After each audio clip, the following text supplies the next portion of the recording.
como o pastor Erinaldo estará regressando a atender a outros trabalhos, eu quero pedir a ele que nesta noite ele traga uma palavra às nossas irmãs que aqui estão e as que estão participando deste culto em seus lares. Pastor Erinaldo. Meus irmãos, Pai do Senhor, abra sua Bíblia em Juízes, capítulo 5. Juízes, capítulo 5, versículo 24, diz assim: bendita seja sobre as mulheres Jael, mulher de Ebé, o queneu. Bendita seja sobre todas as mulheres que habitam nas tendas. Só existem duas mulheres na Bíblia chamadas de benditas. Uma é a mãe do nosso Salvador. O anjo Gabriel disse para ela: bendita sois vós entre as mulheres. Nós poderíamos falarmos aqui o nome de mulheres fenomenais na Bíblia. Nós teríamos argumentos para falarmos de mulheres que entraram para a história de Deus nesta terra, pois nós temos muitas mulheres que se destacaram. Mas eu não tenho explicação, nem uma definição teológica para dizer para vocês por que a Bíblia só chama duas mulheres de bendita. A mãe do Salvador nós temos razões sobrando para chamar ela de bendita, mas aprove a Deus chamar esta mulher Jael de bendita, de bem-aventurada, de mulher agraciada com algo fora das prerrogativas humanas. Essa mulher chamada Jael, esposa de Ebé o queneu, ela entra para a história bíblica por causa de uma atitude extraordinária que ela praticou. Jael, ela tem um significado muito interessante no nome dela, pastor José Carlos. O nome de Jael significa cabra dos montes ou cabra montesas. E eu fui procurar entender, à luz de um contexto teológico, por que colocaram um significado tão estranho no nome dessa mulher. Porque Jael significa aquela que se equilibra nos montes. E eu fui entender o significado do nome dessa mulher e eu descobri uma coisa interessante.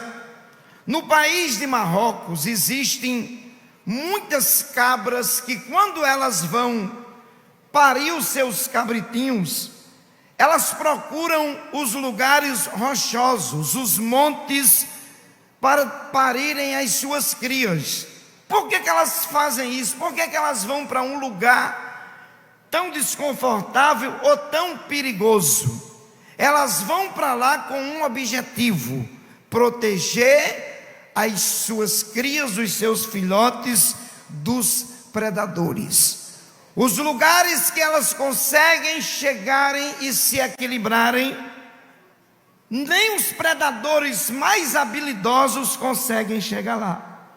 Por isso que essas cabras, elas são admiradas, inclusive estudadas sobre o seu comportamento, e elas são aplaudidas pelos especialistas que estudam a natureza, pelo equilíbrio que elas têm quando vão dar cria dos seus filhotinhos. Por isso que Jael significa cabra dos montes, aquela que se equilibra no meio do perigo.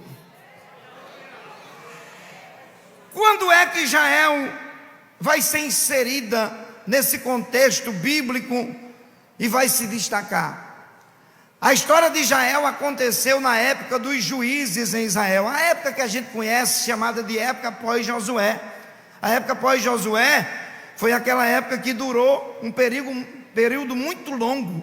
Começou no ano 1390 e terminou no ano 1030. Foram 360 longos anos, e onde nesses 360 anos passaram 14 juízes. O primeiro juiz, Otoniel, e o último, Samuel. Foram 14 juízes que passaram durante esse tempo. O primeiro juiz, chamado Otoniel, julgou Israel 40 anos. Deus livrou Israel. Depois que ele faleceu, Israel voltou a se corromper, e Israel vai ficar um monte de tempo sem um juiz. E quando aparece a quarta juíza de Israel, chamada Débora aparece no cenário da história em uma época que Israel precisava de restauração, que Israel precisava do socorro de Deus, porque estava acontecendo uma coisa estranha. No capítulo 4 de Juízes, a Bíblia diz que havia, naquela época em Canaã, um rei chamado Jabim. E esse Jabim, ele tinha uma mente pensante no seu exército. Ele tinha um comandante chamado Sísera, e Sísera desenvolveu uma técnica extraordinária para vencer todas as guerras que ele travava em nome de Jabim. O que é que Sísera fez? Sísera falou para Jabim o seguinte: meu senhor, eu quero que você compre 1.800 cavalos de guerra. Eu não quero esses cavalinhos pangaré, eu quero cavalos treinados para a guerra. E eu quero que você mande fazer 900 carros de ferro. Pastor, está na Bíblia, está, capítulo 4 de Juízes. E assim o rei Jabim atende ao pedido do seu comandante, e ele compra 1.800 cavalos especiais para qualquer batalha, e ele manda fazer os 900 carros de guerra. E o texto diz que por causa da habilidade de Sísera, comandante do exército de Jabim, Israel estava sendo oprimido de forma violenta durante aquele período. E Deus vai levantar quem? Débora, a profetisa das palmeiras. Eu acho interessante que a Bíblia faz questão de dizer que Débora era bem casada. Quer dizer para a irmã que está aqui, as mulheres de Deus, quanto mais bem casada você for, quanto mais você cuidar do seu esposo, cuidar dos seus filhos, Deus vai lhe usar na obra, porque a obra de Deus começa em casa. Ai do homem que não tem uma mulher que cuide dele com carinho, de forma extraordinária, porque todo homem bem cuidado por uma mulher sábia, ele vai produzir mais. Isso é cientificamente comprovado.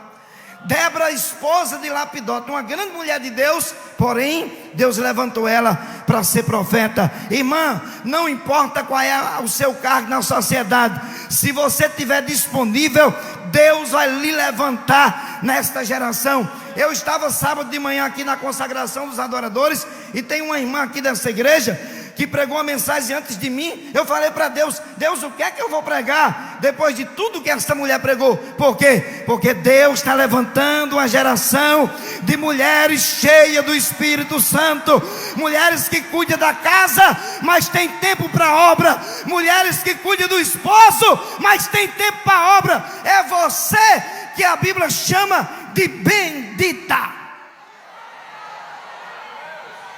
Olha a estratégia de Sísera para vencer a guerra: 2 cavalos de guerra, um carro de ferro puxado pelos 2 cavalos, e em cima do carro de ferro, a Bíblia diz que ele tinha 2 atiradores de elite. Tinha um cara que é chamado de arqueiro, que usava uma flecha, e o outro usava uma lança. Quando Jabim autorizava Sísera a sair para uma guerra, ele usava a seguinte estratégia. A primeira coisa que ele fazia, a Bíblia nos prova isso no capítulo 4, ele pisava os adversários com os cavalos. Os cavalos de guerra saía pisando que atravessasse na frente. Se o camarada tivesse sorte e escapasse do pisar dos cavalos, tinha o cara do arco, o arqueiro, para acertar o inimigo. Se aquela pessoa estivesse com muita sorte, se livrasse do pisar dos cavalos, do acertar da flecha do arqueiro, tinha o atirador de elite da lança. Não era qualquer soldadinho não, era um cara treinado para acertar o alvo. Se aquela pessoa tivesse com sorte, se livrasse do pisar dos cavalos, dos cascos dos cavalos, se ele se livrasse do cara da flecha e do cara da lança, eles tinham o carro de ferro que jogava em cima das pessoas, e era a vitória certa. Porém, Deus um dia levanta Débora, e um dia Deus disse para Débora: Débora, sabe o exército de Jabim? Sabe Císera? Sabe os 900 carros de ferro? Sim, Senhor. Sabe dos 1.800 cavalos? Sei. Sabe do cara da flecha? Sei. Eu conheço toda a história, Deus. Após Débora, é o seguinte: mande chamar Baraque, filho de Abinoão, e diga para Baraque que eu, o Senhor, vou entregar Císera nas suas mãos, vou entregar Jabim, vou entregar cavalos, vou entregar cavaleiros. Eu vou fazer um rebuliço em Israel. Débora recebe a mensagem e manda chamar Baraque. Irmãos, se eu tiver errado, vocês têm todo o direito de me corrigir. Eu vou falar por mim, 30 e poucos anos estudando a Bíblia, e não sei de muita coisa não, mas eu não achei ainda nenhum texto que me diz que Baraque era um homem de guerra. Eu não achei. Se um dia alguém encontrar, por favor, compartilhe comigo, que eu quero aprender. Baraque é chamado por Débora, ele vem à presença da profetisa, da juíza, e ela entrega o recado. Baraque recebe uma mensagem que ele nunca tinha recebido, porque tem coisas que Deus vai nos incumbir com uma certa responsabilidade que a gente nunca fez. Deus vai delegar tarefas para alguém que está aqui no púlpito, ou está na nave da igreja, ou está nos assistindo, que você nunca fez. Porém, te manda dizer o Senhor: eu sou o Deus que delego tarefa e dou capacidade. Eu dou a tarefa e eu dou a capacidade. Levante a mão e adore que Ele está aqui.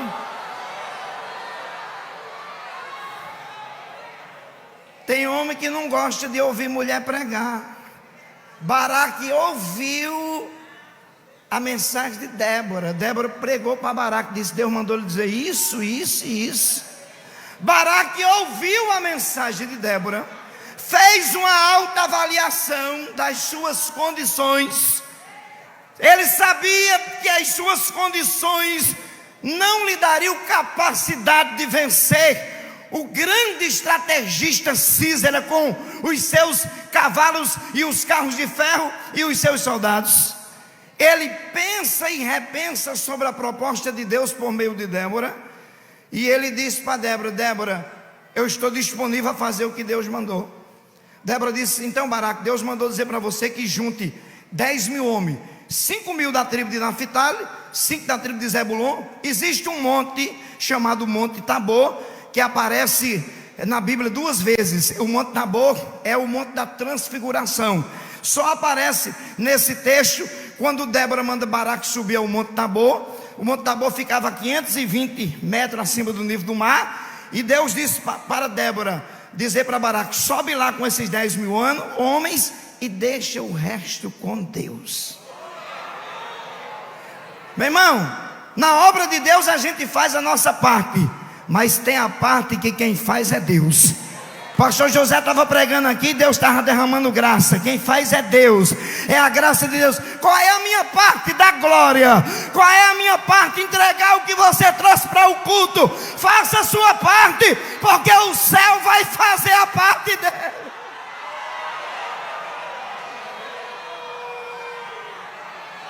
Quem veio para o culto? Quem veio para o culto?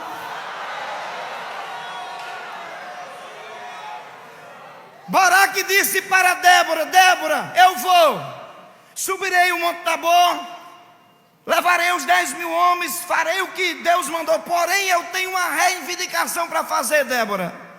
Débora falou: qual é a sua reivindicação? Ele disse: eu quero que você também suba o monte.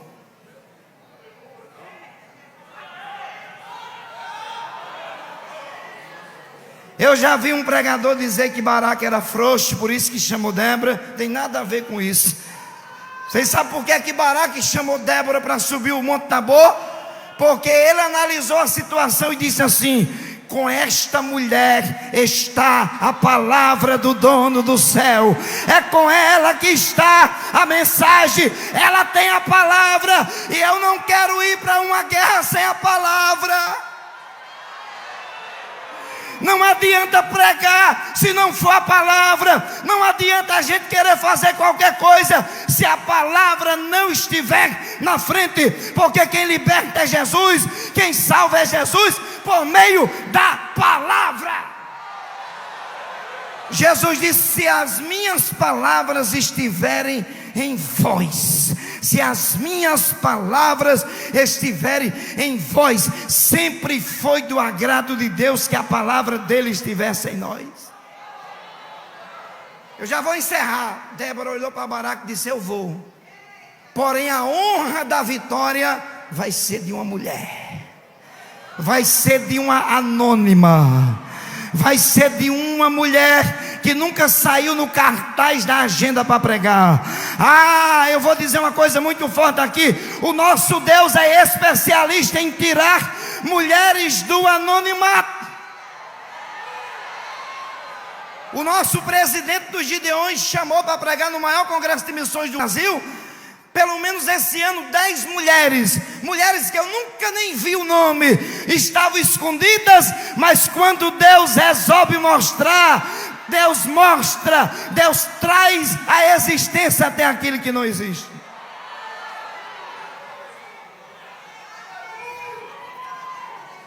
Débora conversa com o esposo e diz para ele: meu amor, irmão, quer ver o homem deixar você fazer a obra de Deus? Chame ele de meu amor, de meu príncipe, de meu filho, de meu lindo. Inventa umas coisas bonitas para o seu marido, que ele vai incentivar você. Ele vai trazer você na porta da igreja para o ciclo de oração. Ele vai vir buscar você depois do ensaio. Você vai ver um cabra bom. Ela sobe o monte, mais Baraque e os 10 mil homens. E quando eles estão em cima do monte, Deus disse: agora deixe comigo. Agora deixe com o dono do céu. Sua parte você fez, agora Deus vai entrar com a parte dele. Faça a sua parte, porque a parte de Deus vai chegar. Vai chegar, a parte de Deus vai chegar.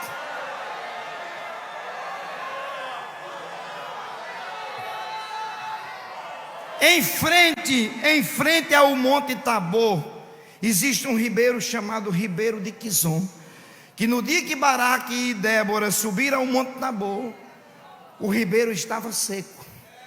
Só que quando Deus diz assim: eu vou fazer, Deus tem a providência. No capítulo 5 aqui de Juízes, chegar em casa você lê o cântico que Débora e Baraque, os dois, escreveram e cantaram depois da vitória. No capítulo 5, pode até ler, o jovenzinho aqui que lê bonito, eu acho bonito demais quando você lê aí. Lê aí Juízes 5, 22. Lê aí, você que leu para o pastor. O Juízes 5, 22, lê aí, olha a voz do menino.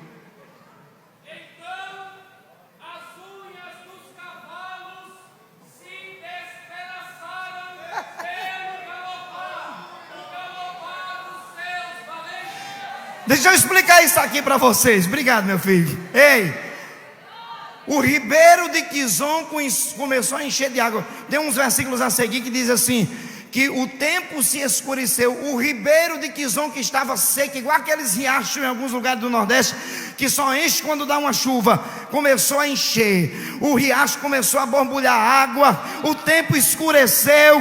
Deus veio pisando sobre os montes, porque Deus tinha dito: eu vou fazer.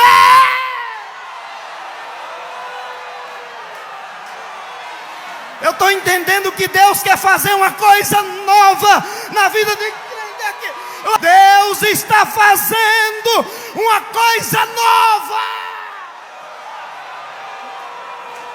Levante a mão quem acredita, só quem acredita, só quem é assembleano pentecostal.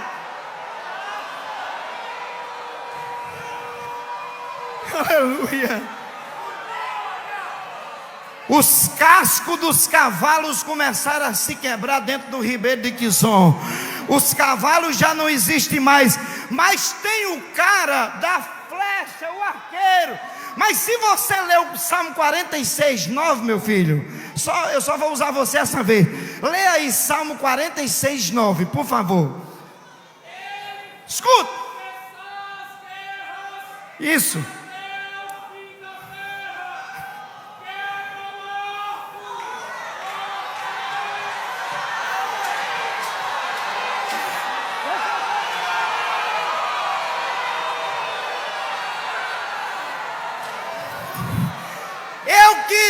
instalar com o meu celular no Ribeiro de Quizon, para quando os 900 arqueiros entesourassem o arco, eu ver os pedaços de arco quebrado lá no Ribeiro de Quizon.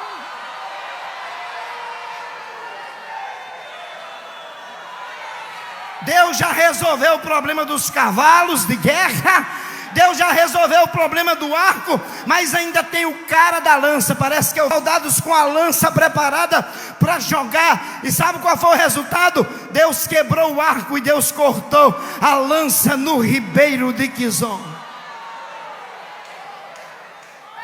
Mas o que mais me chama a atenção é que os carros de Jabim que Sísera coordenava não eram carros motorizados nem elétricos.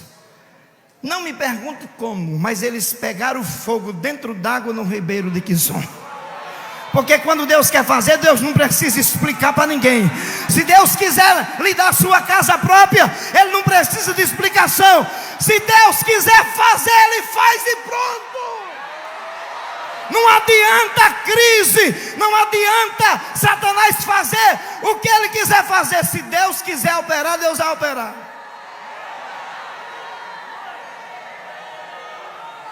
Problema está resolvido. Carro destruído, soldados com as lanças e o arco quebrado, cavalo morto.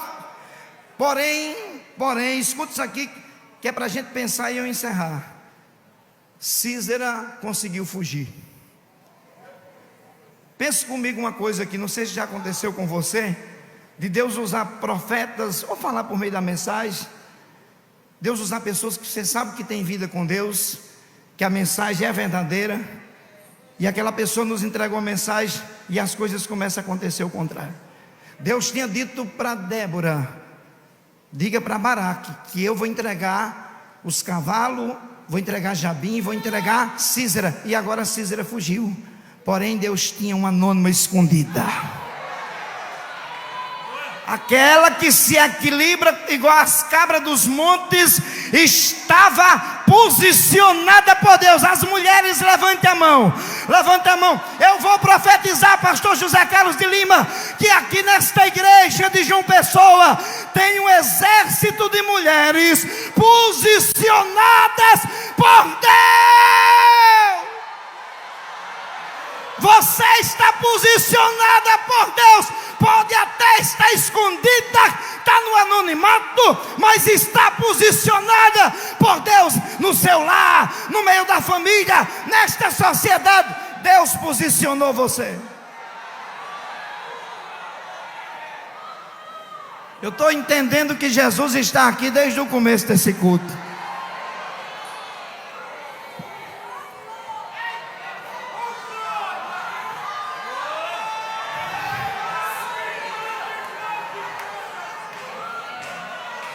Baraque sai desesperado procurando Sísera. Deus, o Senhor disse que ia me entregar Sísera, e Sísera fugiu. E o Senhor disse que era hoje. Não se preocupa não, crente. Se Deus disse que vai salvar aquele homem, Deus vai salvar. Se preocupe não, mulher de Deus. Se Deus disse que vai tirar seu filho da cadeia, Deus tira. Se papai disse que vai fazer, Ele é o dono do céu. De repente chega na casa de Jael o perigoso, o estrategista Sísera. Sabe por que ele foi parar lá? Porque ele era amigo do esposo de Jael. Porém, o esposo de Jael, Ebel, o queneu, estava viajando, vendendo suas tendas. E quando Sísera chega lá, primeiro, havia um conceito cultural naquela região, que homem nenhum podia entrar em tenda de mulheres, só o esposo, e mais ninguém entrava na tenda das mulheres. Como Sísera era estrategista, a ideia dele: vou entrar na tenda de Jael, esposa do meu amigo, ninguém vai me achar. Quando ele chega na tenda de Jael, Jael vê o perigo se aproximar. Porém, ela estava posicionada por Deus. E quando ele pede água, Deus dá para ela a estratégia, porque a mulher sábia sabe fazer aquilo que Deus direciona na hora certa, sabe abrir a boca na hora certa e sabe deixar Deus usar na hora certa. O perigo está na tenda de Jael, porém ela tinha equilíbrio suficiente para lidar com o perigo. Eu não estou falando brincar com o perigo, é lidar, às vezes com medo, mas está posicionada por Deus. Quando ele pediu água, o texto diz que ela disse assim: eu vou lhe dar leite, estrategicamente, porque o leite de cabra dava sono. Quando ele toma o leite de cabra, diz para ela: não avisa para ninguém que eu estou aqui, está certo, meu senhor. Tira, ela cobre ele com alguns panos, ele se esconde e começa a dormir. O texto diz nos versículos posteriores do capítulo 5, quando fizemos a leitura, que ela pega uma estaca da tenda. Ela vai tirar uma estaca da tenda, por isso que ela significa o nome dela, aquela que se equilibra nos montes, porque ela tira uma estaca da tenda e a tenda não podia cair, porque se caísse, o estrategista Císera mataria ela. Porém ela está posicionada por Deus, e quem está posicionado por Deus pode fazer que dá certo, até aquilo que é impossível se fazer dá certo quando Deus posiciona. Tira a tenda, ou seja, tira a estaca da tenda, crava Císera, e a Bíblia diz que ela ainda usa o martelo do construtor, e ela consegue matar aquele homem que estava há 20 anos causando mal para Israel. Deixe eu profetizar para você aqui dessa tribuna: há um Deus no céu que é especialista em eliminar o mal, que muitas vezes está trazendo prejuízo para você. E eu encerro a minha mensagem aqui nessa noite dizendo para vocês que quando Baraque vem desesperado, Jael chama ele, a mulher posicionada por Deus, e diz assim: meu senhor, aqui está o homem que você está procurando. Aí Débora se juntou com Baraque e disse: vamos fazer um cântico a Deus, e nesse cântico nós vamos dizer que essa mulher, ela é bendita.